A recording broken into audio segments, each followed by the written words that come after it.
Well, what a pleasure. I'm absolutely delighted to be joined now by Joellen and Heidi from GovHR USA, and they've got an impossible task. They're finding a successor for Bob O'Neill.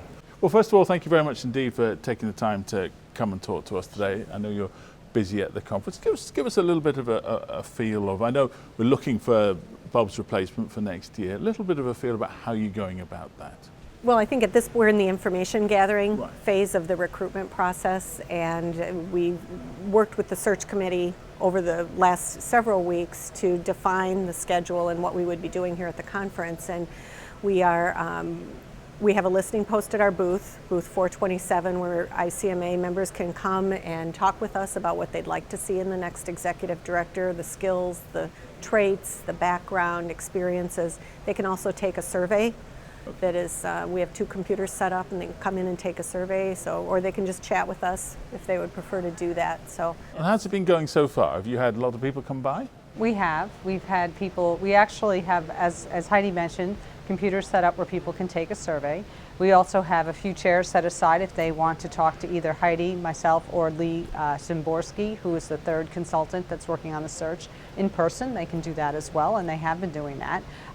We've also been attending receptions and seeing if we can get member input that way as well. So we're trying to do as much in-person, one-on-one discussions while we're at the conference, and then we also are present in our booth so people can come by and talk to us there as well.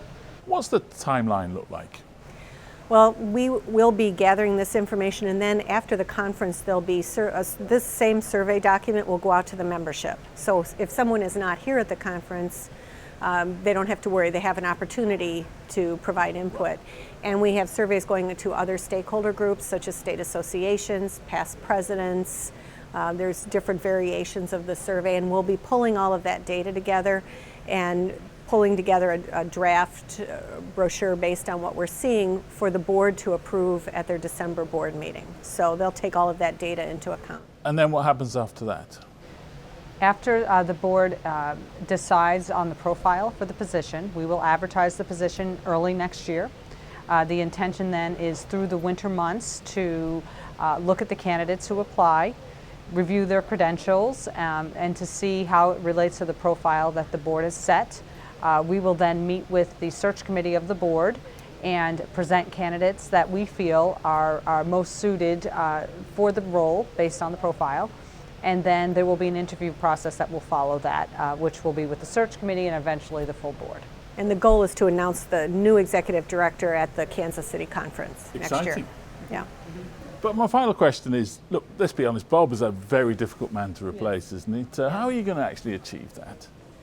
Well, I think our charge is to cast a wide net, look for a wide variety of candidates, a diversity of candidates that represent what we hear from the membership and what we hear ultimately from the board. So I think you're right, Bob has the bar is set very high, but the ICMA is filled with a lot of talent, and we're looking forward to hearing from those folks who are interested in taking on this challenge. Well, best of luck, and we'll hear back from you in a year's time. Yes, absolutely. Thank you for talking with us.